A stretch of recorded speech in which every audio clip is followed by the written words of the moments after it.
Whatever this thing is, it's mighty bright. Going directly over my parents' home. Near Toledo, Ohio. It's going... Where would you say that's going, Mom?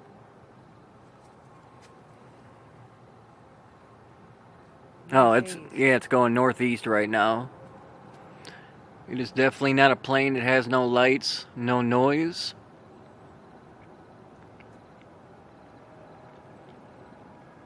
It's some type of UFO,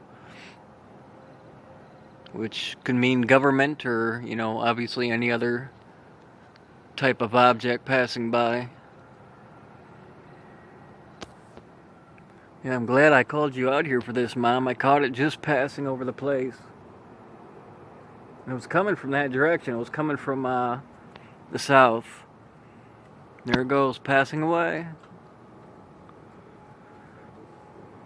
Wow, that is awesome footage, huh?